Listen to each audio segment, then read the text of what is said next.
데살로니가 후서를 1장 오늘 마지막 부분하고 2장 초반으로 갈 텐데 1장 1절부터 2장 12절까지 저하고 여러분 한번 교독할게요.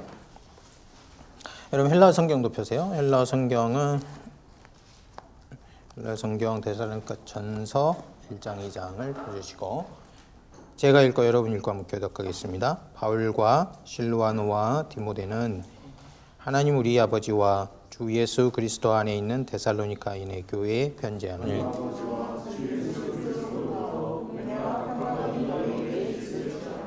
형제들아 우리가 너희를 위하여 항상 하나님께 감사할지니 이것이 당연함은 너희 믿음이 더욱 자라고 너희가 다 각기 서로 사랑함이 풍성함이니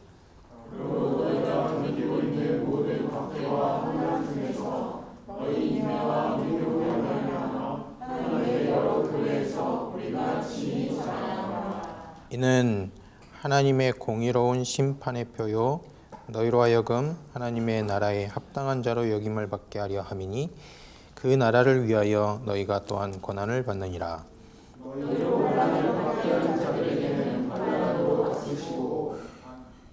환난을 받는 너희에게는 우리와 함께 안식으로 갚으시는 것이 하나님의 공이시니 주 예수께서 자기의 능력의 천사들과 함께 하늘로부터 불꽃 가운데 나타나실 때에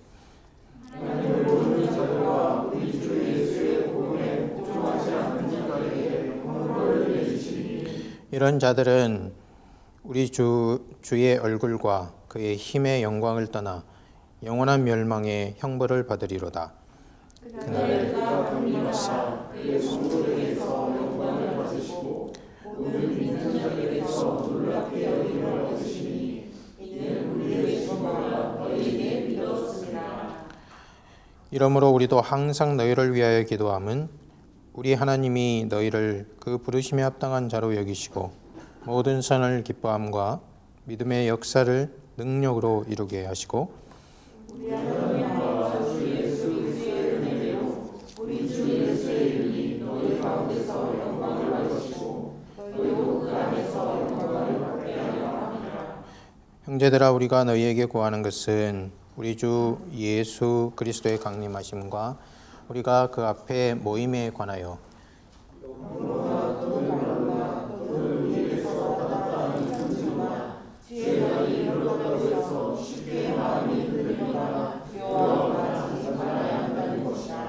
누가 어떻게 하여도 너희가 미혹되지 말라. 먼저 배교하는 일이 있고 저 불법의 사람 곧 멸망의 아들이 나타나기 전에는 그 날이 이르지 아니하리니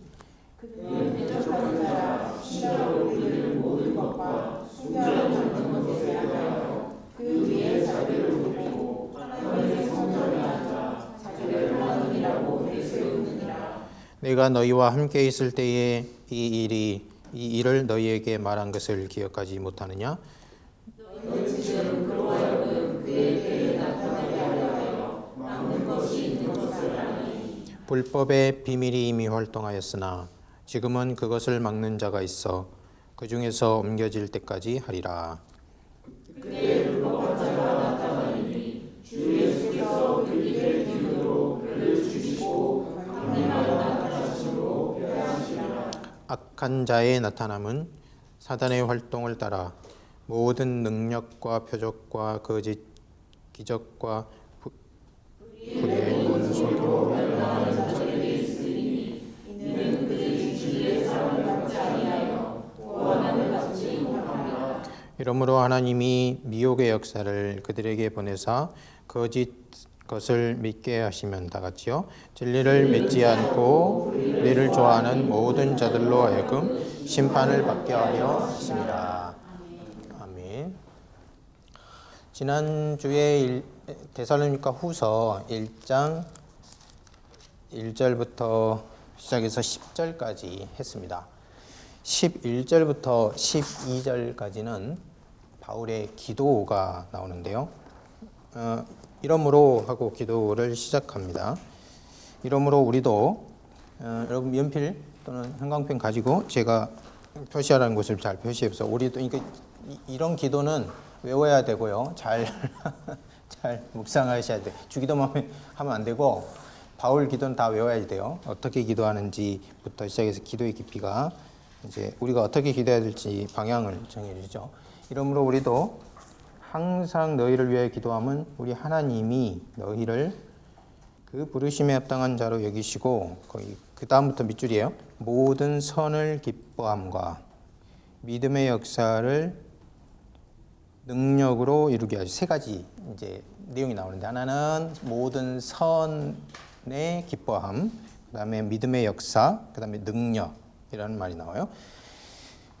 12절 보니까 우리 하나님과 주 예수 그리스도의 은혜대로 그다음에는요. 형광펜 우리 주 예수의 이름이 너희 가운데서 영광을 얻으시고 너희도 그 안에서 영광을 얻게 하려 함이니라 이렇게 되어 있습니다. 이 기도문은 원문을 보시면은 여러분들이 금방 알 수 있는데요. 원래는 그 앞에 있는 그 관계문의 관계문으로서 앞에 있는 것과 연결이 되어 있어요. 그래서 에이스호 이렇게 시작하는데 관계 대명사로 연결하고 있습니다. 그래서 이와 관련해서 이렇게 직역할 수 있습니다. 그러니까 문법적으로 기도가 앞에 내용과 연결이 되어 있다는 거예요. 저희가 그래서 오늘 데살로니가 후서 1장을 전부 다 읽었는데 앞에 내용에 그러면 무엇이 있는가? 잘 살펴보면은 하나님의 심판, 예수 그리스도의 재림, 파루시아, 그다음에 신자들의 구원, 악인들의 멸망 이런 주제들이 앞에 등장해요. 그래서 이와 관련해서 바울이 기도를 한다는 거예요. 자, 우리는 기도를 할 때 기도의 문맥이 우리 앞에 펼쳐져 있는 문맥이 보통 아주 어둡습니다. 기도하는 정황이 뭔가 요구를 해야 되는 도움을 요청하는 그런 문맥이 너무 많기 때문에 아주 어둡고 그리고 왜소한 뭔가 영상이 앞에 있는 것처럼 보여요. 그런데요, 지금 바울이 기도할 때 이 앞에 있는 영상이 무엇인가 한번 보세요. 이게 이제 기도인 거예요, 이게. 성도들, 데살로니가 후서를 쓰면서 데살로니가 교인들을 생각할 때 무슨 배경하에서 기도라는 거 앞에 보고 있는 영상은 무엇인가? 하나님의 심판, 그리스도의 파루시아, 그리고 악인들의 멸망, 그것을 그 안에서 신자들이 구원받는 그것을 생각하면서 기도를 하고 있다는 거예요. 이와 더불어서 잊지 말아야 될 것은 데살로니가 교인들이 지금 현재 환난을 겪고 있고요. 박해를 받고 있다 하는 것이고요. 이 고난을 종말론적 심판과 파루시아와 연결해서 바울이 생각했다 하는 사실입니다. 그러니까 지금 환난과 박해 속에 있는 데살로니가 교인들은 그냥 역사 속에 이렇게 딱 고립돼 가지고 박해를 받는 것이 아니고요. 거대한 역사적 드라마 속에서 종말과 딱 연결된 환난 속에 있는 거예요. 지금 우리가 종말 시대에 살고 있기 때문에 그렇습니다. 그래서 거대한 종말론적인 드라마 속에서 지금 박해받고 있는 이들이 견뎌내면 이 짧고 그 고린도 후서 영역에 따르면 아주 가벼운 환난 때문에 거대한 영광 속으로 들어가는 사실을 두고 그래서 흔들리지 않기를 그렇게 이제 간구하는 것입니다. 자, 이 사실이 중요하고 이 앞에 내용과 연결된다는 사실이 중요하고 두 번째로 동시에 중요한 것은 그들을요 박해하는 사람들이 받을 환난 그것이 종말에 있을 불순종한 자들에게 찾아올 영원한 멸망과 맞닿아 있다는 사실을 기억할 필요가 있는 거예요. 그러니까 구원과 영원한 멸망 이런 엄중한 어떤 상황 속에서 바울이 기도하고 있어요. 기도하는 내용을 살펴보니까 무엇이냐? 세 가지예요. 기도하는 내용은 첫 번째, 부르심에 합당한 삶을 살 수 있도록 그렇게 기도하고 있고요. 그러니까 이 배경을 하니까 이 말이 딱 이해가 되시죠?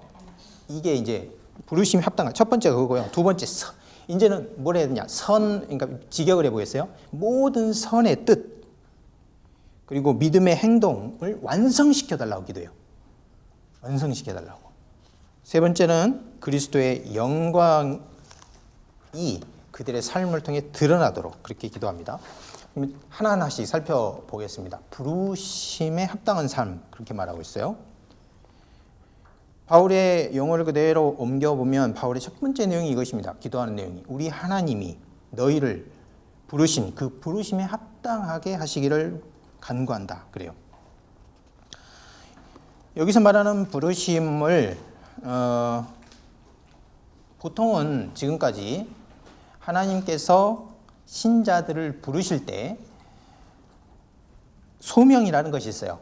소명이라는 게 그러니까 죽은 신자들을 불러내는 그것을 소명이라고 그러죠. 거듭남과 더불어서 소명이라고 말하는데 그 소명과 달리 생각하는 사람들이 있었습니다.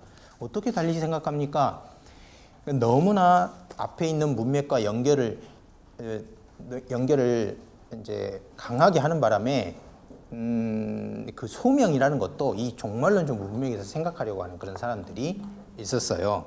그래서 이 소명은 우리를 과거에 다시 말하면 복음을 통해서 우리를 부르신 그 부르심이 아니고 하나님께서 영원한 예정에 따라서 그 예정을 역사 속에 실행하실 때 그 소명이 아니고 종말의 하나님 나라에 합당한 자로 부르실 그 미래의 부르심으로 보는 사람들이 있었어요. 누가 이렇게 생각했는지 아세요? 라이트풋이라는 신학자가 그렇게 생각했는데요. 라이트풋이 이름이 너무 좋잖아요. 그러니까 라이트풋이니까 빛의 발걸음인데 내 발에 빛이요. 옛날부터 좋은 이름이어가지고 이런 이름 쓰는 사람이 많았어요. 종교개혁 당시에도 있었고요. 그 다음에 이후에 그 영국에서 이제 신학자로서 아주 괄목할 만한 이 행적을 남긴 그런 사람이 있었는데요. 이 라이트풋이 쓴 주석들은 다 좋아요. 갈라디아서, 빌립보서, 골로새서 다 좋아요. 그런데 이 부분은 동일할 수가 없어요. 이 부분은 여러분 설사 하나님 나라에 합당하게 미래예요. 다시 하나님이 그 어떤 순간에 부르심이 있다 하더라도요. 그것은 지금 제가 말씀드린 것처럼 하나님의 구원과 관련된 것은 예정까지 소급이 되는 거예요. 그러니까 부르심이 이때 있고 저때 있고 이렇게 두 가지가 있는 것이 아닙니다. 혹 여러분이 그 부르심을 생각할 때 나의 구원을 위한 부르심과 내 인생의 어떤 소명을 그러니까 어떤 구체적으로 해야 될 일 이런 것들이 여러 갈래가 있는데 그 중에 하나를 이렇게 인도하시는 그것을 소명이라고 부른다면 구원을 위한 부르심과 직분적인 소명이 달라질 수 있어요. 그런데 그 소명도 마찬가지로 전체 테두리에서 보면 우리를 구원하시는 소명 안에서 이루어지는 거예요. 구원받은 사람은 어떻게 살아야 될 것인가 이 문제와 관련되니까요.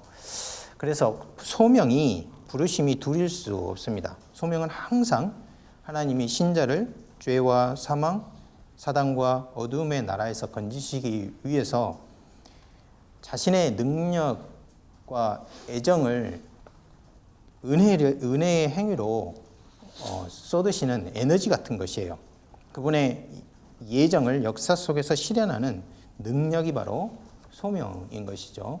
그래서 제가 좀 추상적으로 말했습니다마는 로마서 11장 29절이라든지 에베소서 1장 18절, 베드로후서 1장 10절 같은 곳에서 소명이 어떻게 이제 신학적인 역사적인 문맥에서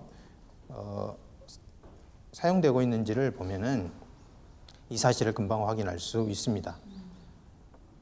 이것은 하나님이 신자들을 자기 자녀들로 부르신 그 부르심에 합당하게 하시기를 간구하는 내용입니다. 바울이 두 번째로 구하는 것은 선의 뜻, 믿음의 행동을 완성해 달라는 기도예요. 바울의 말을 그대로 옮겨보면 모든 선의 뜻과 믿음의 일을 능력으로 이루어 주소서 그렇게 말합니다. 여기서 이제 조금 기도의 내용을 파악하기 위해서 조금 분명하게 해야 될 부분이 생기는데요.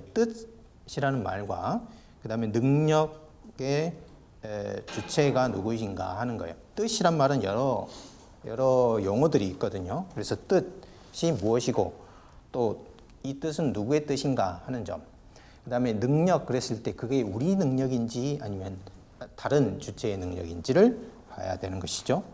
첫 번째로 여기서 말하는 뜻은요, 오이도키아입니다. 오이도키아. 오이도키아란 말은 어디서 나온 거냐면은 오이도케오에서 나온 거예요. 오이도케오. 케오라는 말은 여러분들이 이제 오이란 말은 좋다는 말이고 도케오는 생각하다는 말이니까 기뻐하다 또는 좋게 생각하다 그런 뜻이에요.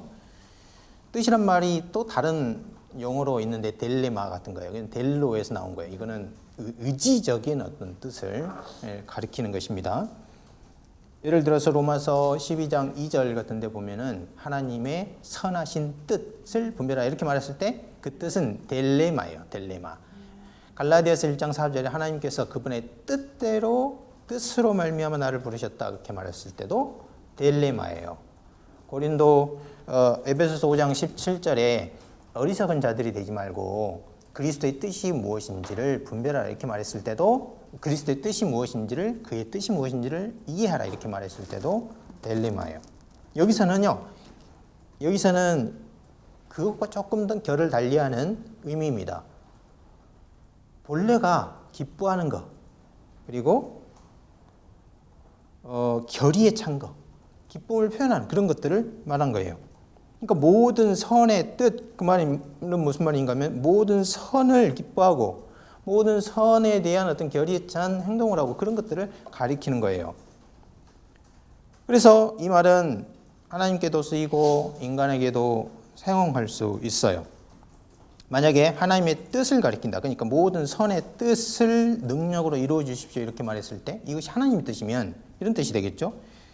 데살로니가 교인들에 대한 하나님의 뜻을 이루어 주십시오. 이렇게 이제 바울이 기도한 것이 되고요. 만일 인간의 뜻, 그러니까 모든 선한 뜻, 그러니까 인간 마음속에서 나오는 어떤 기쁨을 가지고 하는 어떤 결의 같은 것들이 데살로니가 교인들의 것이라면 바울은 이렇게 기도한 것이 돼요. 하나님을 위해서, 이웃을 위해서, 또 선을 위해서 결심한 이 데살로니가 교인들의 뜻을 이루어 주소서. 이렇게 이제 기도한 것이 됩니다. 하지만 여기서는요, 인간의 뜻, 그러니까 데살로니가 교인들의 기쁨과 결의를 가리키는 것으로 보는 것이 더 타당해 보입니다. 왜 그런가 하니, 그 뒤에요, 요게 선의 뜻하고 믿음의 일이 그 구조적으로 똑같은 구조의 그 문구가요, 연속이 되고 있어요. 그런데 믿음의 일 그러면은 누구의 믿음의 일입니까? 하나님은 믿음을 갖는 분이 아니시죠. 믿음의 대상이 되시죠. 믿음의 일 그러면은 데살로니가 교인들의 역사, 일이 되는 거예요.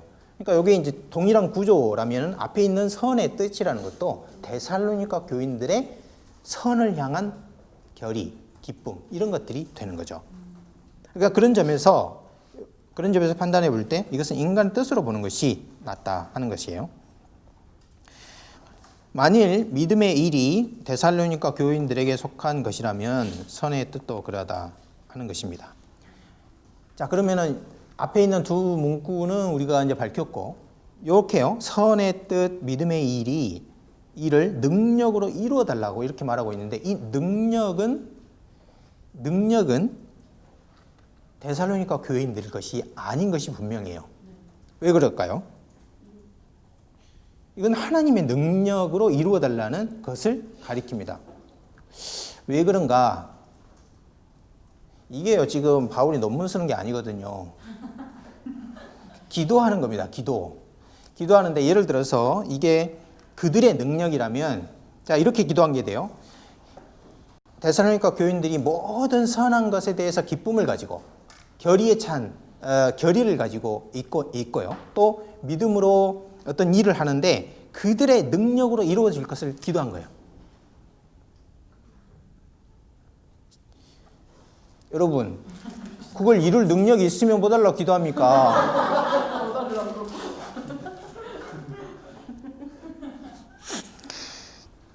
제가 사투리를 써가지고 다시 하겠어요. 그걸 이룰 능력이 있다면 무엇 때문에 기도하겠어요? 만일 그들의 능력의 수준에서 이룰 것을 생각했다면 기도할 필요가 없었겠죠. 이것은 바울이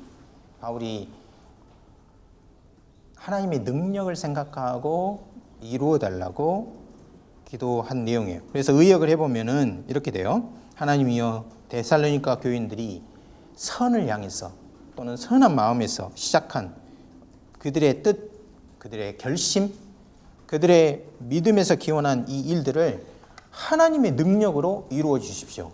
자, 배경을 늘 생각해야 돼요. 지금 바울은 어떤 배경을 생각하고 있냐면 주님의 재림, 심판, 구원 이 배경에서 지금 기도하고 있는데 이걸 하나님의 능력으로 이루어 주셔야만 이들에게 뭐가 되겠어요? 그들에게 영광이 되고 그들에게 구원의 완성이 되는 거예요. 그런데 한편으로 생각해 보면 또 이제 생각해 볼 일이 있습니다. 우리가 앞에서 보면은 데살로니가 교인들이 잘하고 있습니까? 못하고 있습니까? 정말 잘하고 있어요. 그러니까 놀랄 만큼. 그러니까 우리가요, 예를 들면 이런 거예요. 전혀 기대하지 않았는데 어느 시골에 가서 초등학교 가가지고 여름 성경학교를 했어요. 그런데 거기서 성경학교를 했는데 얘네들이 너무 잘해오는 거야. 머리가 너무 똑똑하다. 여름 성경학교 3박 4일 마치고 얘네들한테 영어를 가르쳐봤어요. 그런데 그것도 너무 잘하는 거예요. 그래가지고 너무 관심이 있어가지고 계속 기도했어. 그런데 나중에 알고 보니까 얘가 전국에 영어 스피치 대회에 나와가지고 1등 했어. 그러면은 얘는 이제 그만둬도 되겠다. 이런 생각을 할 법만도 하잖아요. 그런데 보면은 지금 데살로니가 교인들이 신앙, 그러니까 복음에 대한 반응을 보면 마치 이런 거란 말이죠. 전혀 기대하지 않았는데 전혀 그런 일을 바울이 다른 곳에서는 관찰한 적이 없는데 믿음이 자라요. 사랑이 많아지고 박해와 환난을 받아도 인내와 믿음을 지키는데 능력 있는 모습으로 나타난단 말이죠. 그랬을 때 이렇게 기도할 필요가 있겠는가 하는 생각을 해요. 제가 한 게 아니고 아주 똑똑한 학자들이 그렇게 말하고 있어요. 그래서 제가 반박을 하려고 그러는 거예요. 그래서요, 저는 질문에 대답하는 대신에 다시 질문을 해보려고요. 반문을. 데살로니가 교회는 이제 태어난 지 6개월 됐습니다. 약 6개월. 그 정도밖에 안 된 교회예요. 이제 걸음마하는 그런 교회라고 할 수 있죠. 여러분, 아이가 걸음마를 하고 있는데요. 한 발, 두 발 뛰어요. 성공했어요. 그러고 나서 말도요, 한두 마디 합니다. 엄마, 아. 엄마는 엄마를 하는데 아빠는 아로 해. 그래서 이제 엄마를 더 사랑하는구나. 이렇게 이제 생각을 하죠. 한두 마디 합니다. 그러면 어떻습니까? 너무 대견하죠. 자, 대견해요. 아이를 보고. 그런데 그 부모가요, 이야, 걸음마도 벌써 한다. 이야, 말도 할 줄 알아. 이제 됐어. 이제 지금처럼 한 평생 잘할 거야 하고 기도 끝? 합니까? 부모님들이? 그런 부모는 없어요. 데살로니가 교인들은 이제 막 거듭나가지고 새로운 욕구, 새로운 정서, 새로운 정말로 새 인류에 속한 어떤 표지들, 그런 사인들이 나타나기 시작한 것은 분명합니다. 바울은 거대한 종말론적 무대에서 일어날 일들, 하나님의 선의 자극을 받아서 그들 안에서 일어나고 있는 이런 그들 영혼이 기뻐하는 뜻, 결의, 이런 것들이 성취되는 것을 보고 기뻐해요. 그것을 보고 이제 다 됐어, 완성됐어 이렇게 생각하는 사람은 없다고요. 사도 바울도 마찬가지겠죠. 이 일이 어떻게 이루어지고 하나님의 능력으로 완전한 모습으로 성취되기를 기도한 것이죠. 그걸 바란 것입니다. 믿음에서 오는 일들, 이 모든 것들이 하나님의 능력으로 완성되기를 바란 것이죠. 하나님은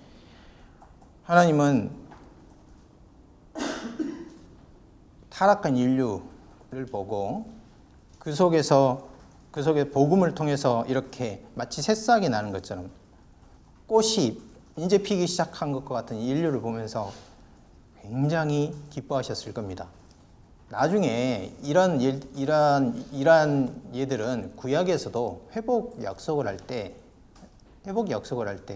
하나님이 미리 그 회복된 모습을 역사상에 나타나지 않았지만 보고요, 기뻐하는 모습이 나와요.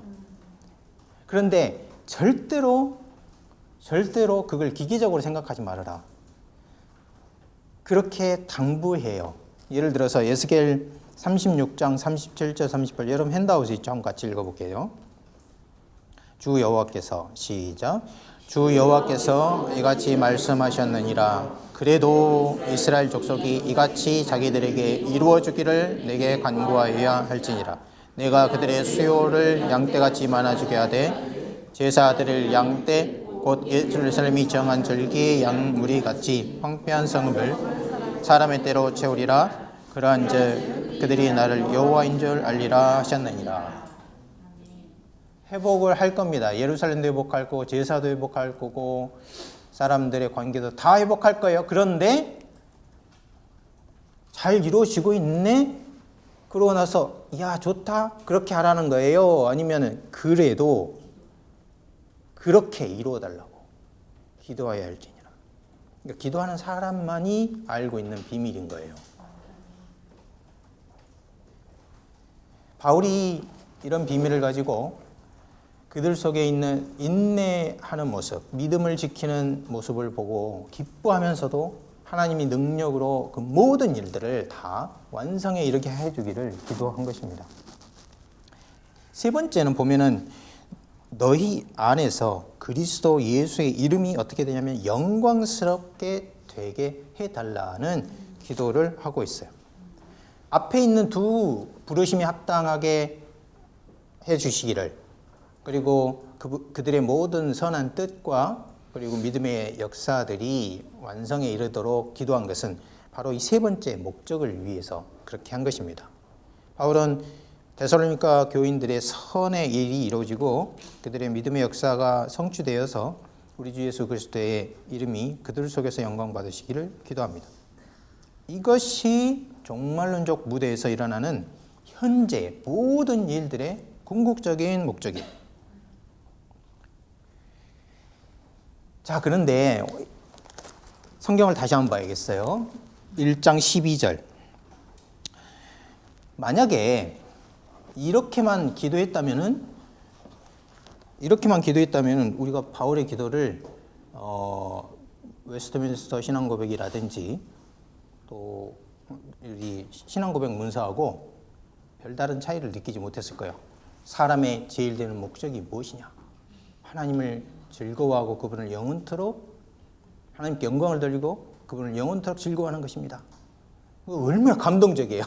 이야, 맨날 다른 기도하다가 이런 어떤 좀 고상하고 수준 높은 어떤 글을 딱 읽으면 이야, 내 기도가 정말 이렇게 낮구나 이런 생각을 딱 하면서 부끄럽죠. 그런데 바울은요 거기서 그치잖아요. 여기 보면은요 12절 거기 같이 읽어봐요. 시작. 우리 하나님과 주 예수 그리스도의 은혜대로 우리 주 예수 그리스도의 이름이 너희 가운데서 영광을 받으시고, 잠깐요 거기까지. 그 다음에 원래 이 문장이 어떻게 돼 있냐면은 컴마 하고 나서 너희도 그 안에서 그렇게 끝나요. 그 뒤에 영광을 받으시게 하리 함이라, 이거는요 추가한 말이에요. 그러니까 앞에 있는 것이, 그러니까 뭐냐면은 이 말이 어떻게 되냐면 우리 주 예수 그리스도의 이름이 영광을 받으시도록, 그러고 나서 그 뒤에다가 이게 끝난 거예요 기도가. 그런데 너희도 그 안에서 이렇게 뒤에 추가를 한 것이란 말입니다. 이게 이제 중요한 사실이에요. 자, 이 땅에서 일어나는 모든 그리스도인들의 선한 일 그리고 믿음의 역사는 종말론적 문맥에서 그리스도가 영광 받는 것이 궁극적인 목적이 분명해요. 그런데 바울이 그 뒤에다가 주님의 이름이 영화롭게 되는 목적을 추구할 때, 그때 신자와 우주도 그 안에서 영화롭게 된다는 사실을 묶어놓은 거예요 거기다가.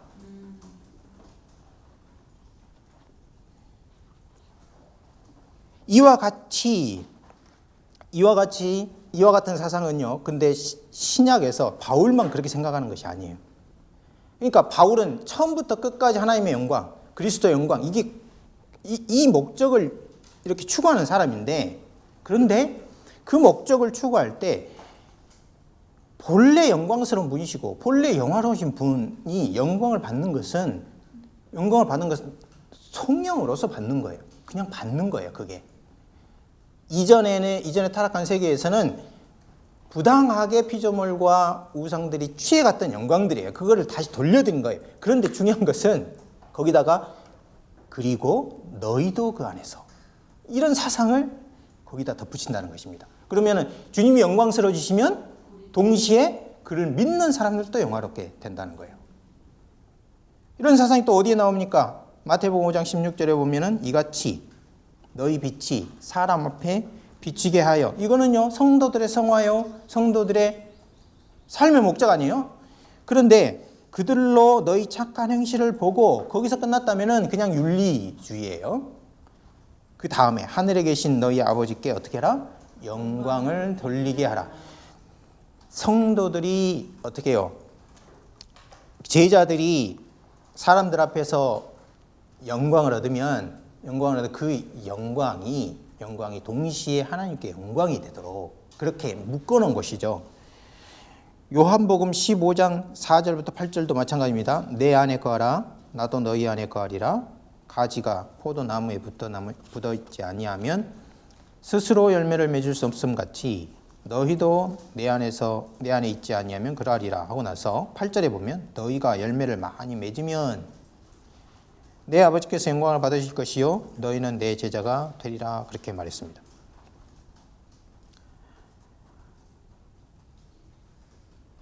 주님이 영광을 받으시는 것과 성도가 주님 안에서 영화롭게 되는 것이 연결이 되어 있는 사실을 말씀드렸고요.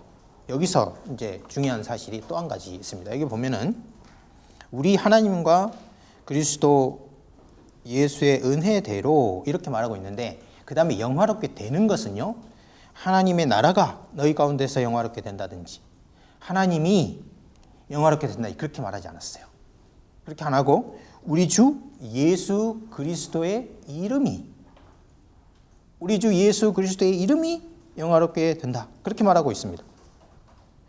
자, 그러면 여러분께 한번 질문해 볼게요. 여기 12절에서 우리 주 예수 그리스도의 이름, 그러면은 이 우리 주 예수 그리스도의 이름은 어떤 분입니까? 요 데살로니가 후서 1장 문맥에서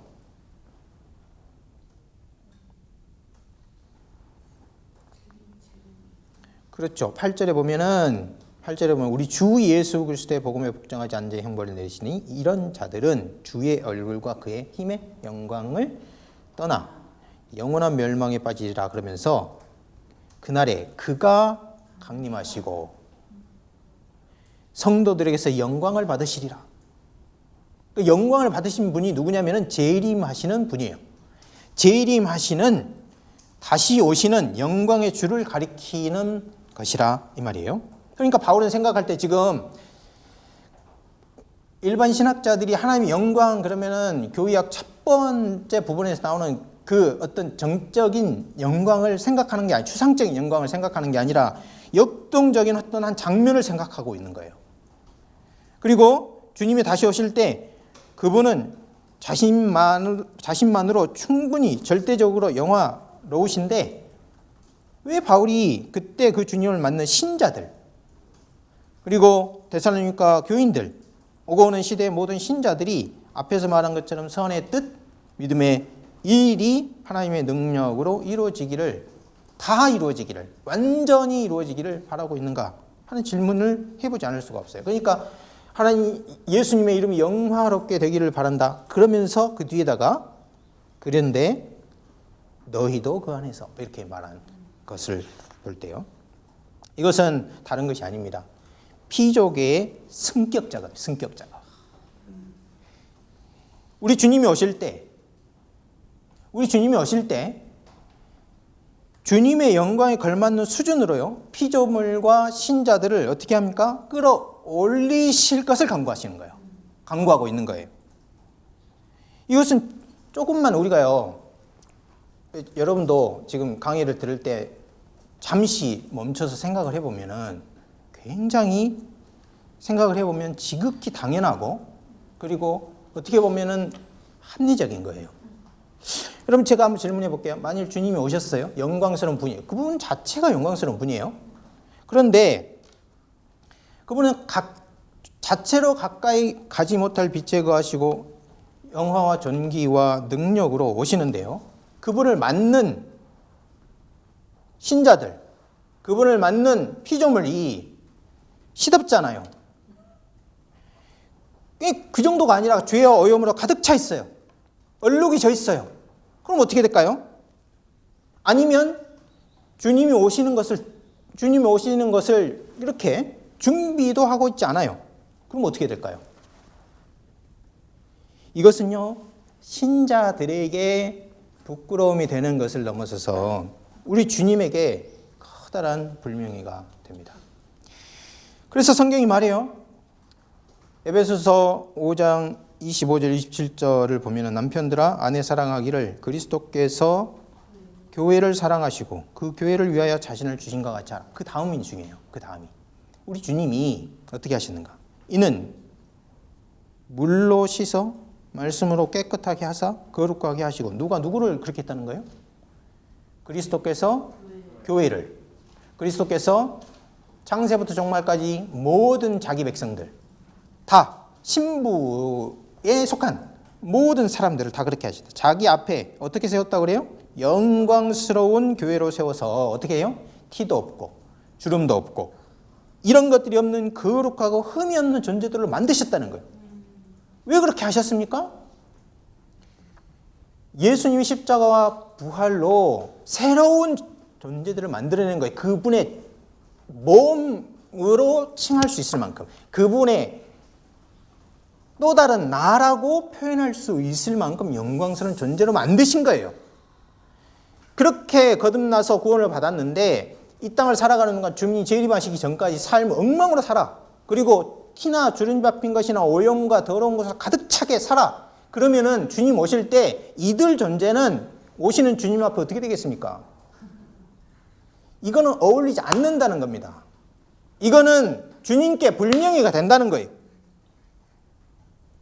땅에 사는 신자들이 하나님의 말씀으로 이미 깨끗한 우리 주님의 말씀처럼 그리스도의 십자가 부활로 이미 정결하게 되었는데 그리스도인들은 자기의 흰옷을 주님 오실 때까지 잘 지켜야 하는 것이에요. 잘 지켜야 해요. 뿐만 아니고 하나님이 자신 안에서 주의 이름이 더욱 영광 받으시도록 무엇을 해야 할지 분별하면서 살아야 하는 거예요. 이 모든 것이 모두 하나님의 은혜와 그리스도 예수의 은혜를 따라서 일어난다. 이렇게 말하고 있는 겁니다. 여기서 우리가요, 잠시 바울의 기도를, 세 가지 기도를 돌아보면서 바울이 도대체 무슨 일을 하고 있는가? 우리는 이 바울의 이 사도적 사역의 목표와 같은 열망을 품고 있는 것인가? 아니면 이것과 전혀 먼 어떤 다른 것을 신자로서, 사역자로서 품고 있는 것은 아닌가? 그런 생각을 해봐야 해요. 왜 그렇습니까? 바울은 자신의 사도적 사역을 어떻게 인식했는지 지금 여기서 드러나고 있어요. 사도 바울은 데살로니가 교회 교인들을 어떻게 해요? 하나님의 부르심에 합당하도록 그의 선한 뜻과 기쁨 결의가 그리고 믿음의 역사가 완전하게 되기를 그렇게 해서 어떻게 해요? 우리 주 예수 그리스도 이름이 영화롭게 되기를 우리 주님이 오시는 그날에 영화롭게 되는 신자들을 만들기 위해서 기도하고 있는 거 아니에요? 그렇게 노력한 거 아니에요? 그러니까 바울은요, 처음부터 신자들이 딱 태어나면 재림 영광에 딱 비춰가지고 이 영광과 이 목표를 향해서 신자들을 데리고 간 거예요. 이것이 바울의 소명의식입니다. 막연한 목표를 따르지 않았어요. 막연한 목표가 아니라 우리 주님의 부활 영광, 우리 주님의 재림 영광에 걸맞는 사람들로 만들어내려고 노력했다 이 말이에요. 이것이 바울의 소명의식입니다. 이 소명의식은요, 오늘날 교회를 섬기는 우리에게 큰 의미가 있습니다. 바울은 믿지 않는 자들에게요, 그리스도 이름을 부리지 않는다면 온 인류 중에 단 한 사람도 그리스도의 이름을 모르는 사람이 없도록, 단 한 계층도 그리스도를 모르는 계층이 없도록 내가 어디를 가든지 어느 계층을 만나든지 다 복음을 전해야겠다. 그런 열의를 가졌어요, 바울이. 동시에 만약에 누군가 회심했다면 그게 이방인이든 유대인이든 천한 사람이든 높은 사람이든 상관없이 그리스도인이 되면 하나님 앞에 완전한 자로 세우려고 노력을 한 거예요. 재림 영광에 걸맞는 사람들을 세우고 오실 그리스도의 영광을 영광스럽게 반사할, 아무런 흠이 없어가지고요, 마치 딱 저 사람을 보면은 그리스도 영광이 자연스럽게 반사되듯 그런 사람으로 준비하려고 했다 하는 것입니다. 그래서 골로새서 1장 28절에 29절에 보면은 이렇게 말하죠. 우리가 그를 전파하여 각 사람을 권하고 모든 지혜로 각 사람을 가르치면 각 사람을 어떻게 해요? 그리스도 안에서 완전한 자로 세우려 함이라. 이를 인하여 나도 내 속에서 역사하시는 이의 역사를 따라 하나님의 능력을 따라 힘을 다해서 수고하노라. 우리는 이것을 단순한 윤리적인 개선을 목표로 했다, 그렇게 해석하면 곤란한 거예요. 그런 목표를 가지기 때문에 우리의 사역이 그렇게 작은 목표를 가지고 있기 때문에 늘 실패하는 거예요.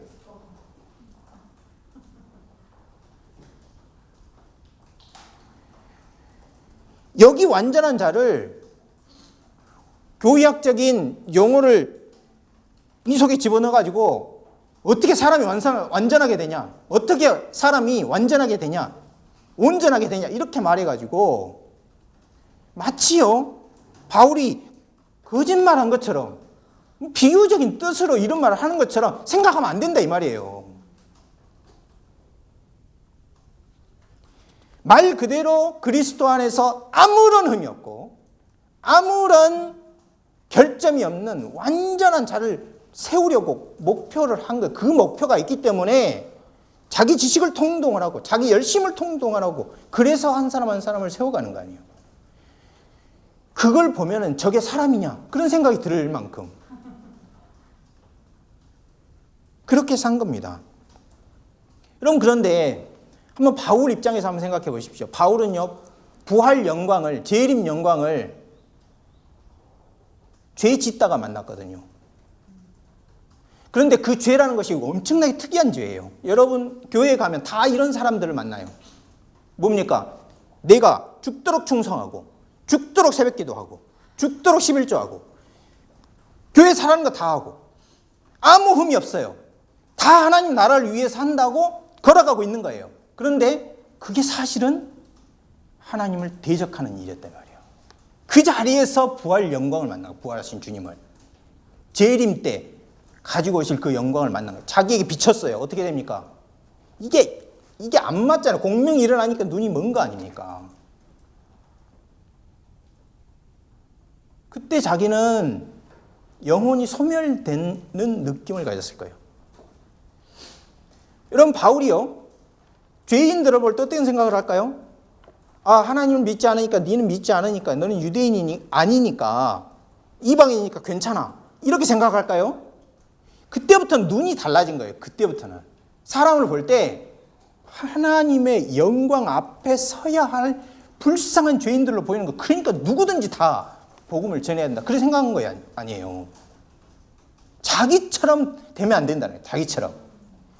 누구든지 내 말 듣지 않고 내가 전하는 예수 그리스도 받아들이지 않으면은 어떻게 된다?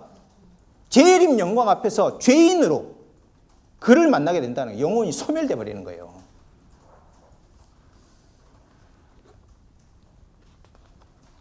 그리스도께서 자신을 사도와 교사로 부르신 것은 거듭난 성도들을 그리스도에게까지 자라게 하기 위함이라고 자기 자신의 일을 인식했습니다. 에베소서 4장 12절, 13절. 여러분 핸드아웃에 있는 한번 같이 읽어볼까요? 이는 시작. 이는 성도를 온전히 하게 하며 봉사의 일을 하게 하며 그리스도의 몸을 세우려 함이라. 13절이요. 4장 13절. 우리가 다 하나님 아들을 믿는 것과 아는 일에 하나가 되어 온전한 사람을 이루어 그리스도의 장성한 분량에 충만한 데까지. 그냥 요만큼만이 아니고요. 차고 넘치도록. 차고 넘치도록. 사람이 이런 현실을 만나면 하나님이 이렇게 우리를 대우하고 계시는구나 하는 걸 알게 되면은 무릎을 꿇어야 되는, 무릎을. 세상에 하나님처럼 우리를 존귀하게 보시는 분이 어디 있습니까? 세상에 타락해 보이고 부패한 인간성을 가진 이 인간성을 그리스도와 같이 만들려고 그리스도의 장성한 분량이 그냥 어느 정도 몇 프로만 해도 충분할 텐데 충만한 분량이 넘치도록. 그래서 딱 대놓으면은 제 성자 하나님이 형제라고 불러도 아무런 손색이 없는 그런 사람들로 만들어 내시려고 지금 이렇게 하는 거 아니에요. 우리요, 전도에 힘써야 됩니다. 전도에 힘쓸 뿐만 아니라 복음을 받고 새로운 창조에 속한 사람들을요, 부활 영광과 재림 영광, 오는 시대의 존재와 생명의 원리에 걸맞게 세우려고 노력을 해야 되는 거예요. 노력을 하는 것은 두 단계입니다. 여러분이 예수님의 십자가를 만나야 되는 거예요. 여러분이 십자가를 만나지 않으면 절대로 부활을 만나지 못합니다. 여러분이 어느 정도로 파산 신고를 해야 되는가? 우리 주님의 십자가를 만나야 되는 거예요. 십자가를 만나고, 두 번째로는 여러분이 파산 신고하고 그렇게 큰 절망 속에 있을 때 하나님이 아무것도 요구하지 않으시고 그리스도 이름을 믿는 그것 하나 때문에 온 세상을 자신이 창조한 모든 것을 상속하게 하는 상속자로 삼으셨던 사실을 전해야 되는 거예요. 그래서 우리 주님이 영광을 받으시도록 해야 합니다. 여러분, 다윗이 성전을 지을 수 없다는 사실을 알았죠.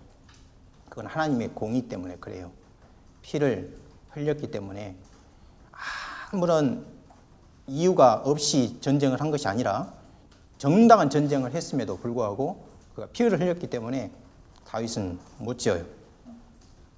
그러나 성전 나는 못 짓는다. 그러니까 가만히 있었습니까? 다윗이요, 성전을 짓기 위해서 거의 불가사의할 만큼 노력을 합니다. 불가사의할 만큼 금, 은, 동철, 나무, 설계도까지 다 준비해. 다 자기가. 사실은 누가 지은 거냐면 다윗이 지은 거예요. 솔로몬이 한 게 뭐 있습니까? 가만히 있는 거야. 그 자리에 저기 가서 가져와. 그러고 나서 한 거예요. 그 설계도까지는 뭘 합니까? 솔로몬이. 다윗이 한 거예요. 우리 자신도 마찬가지죠. 우리 자신도 우리가 전한 복음을 듣고 믿는 자들도 주님의 영광을 드러내는 수준에 이르게 하기 위해서 그들도 그 마음속에 어찌하든지 내가 주님의 부활 수준에 이르려야겠다 하는 열의를 갖도록 그렇게 해야 하는 거예요. 지금까지 우리는 어떻게 살았습니까? 우리는요, 성화를 생각할 때 우리 옛 본성의 욕심을 따라서, 그러니까 성화라는 새 생명의 원리를 구현하기 위해서 옛 사람의 욕구와 정서대로 이루려고 했어요. 잘 생각해 보세요. 성화를 이루는 거, 그거 뭐 하려고 그랬습니까? 이게 영적인 스펙 쌓는 거 아닙니까? 영적인 스펙. 우리 의식 속에 조금이라도 내가 이렇게 살아서는 안 되지. 내가 좀 더 거룩해지고 좀 더 높은 생각을 해야지. 이런 생각을 할 때 하나님의 영광을 위해서 그리스도의 이름을 높이기 위해서 그런 생각을 하냐고요. 달라져야 되는 거예요. 달라져야 되는 거예요. 그리스도의 재림 영광 앞에 만일 내가 지금 이렇게 계속 산다면 그거 어울리지 않아요. 우리 주님께 누가 되니까, 우리 주님께 패가 되니까, 우리 주님께 물명예가 되니까 이렇게 살아서는 안 되는 거예요. 동시에 그리스도께서 명하신 것이면 그게 내가 하기 싫더라도 우리 주님의 영광 때문에 그렇게 해야 되는 거예요. 그게 성화의 동력이 돼야 되고, 바울이 지금 여기서 기도하고 있는 것이 그거예요. 우리 주님의 이름이 너희 가운데 영광 받으시기를 바란다. 우리 주님이 영광을 받으시면 너희도 그 안에서 영광을 받는다. 그래서 재림 영광이 딱 왔을 때 우리 주님이 영광스러운 만큼 너희도 우리 주님의 영광을 드러내는 합당하고 그리고 어울리고 적법한 그런 존재들이 된다.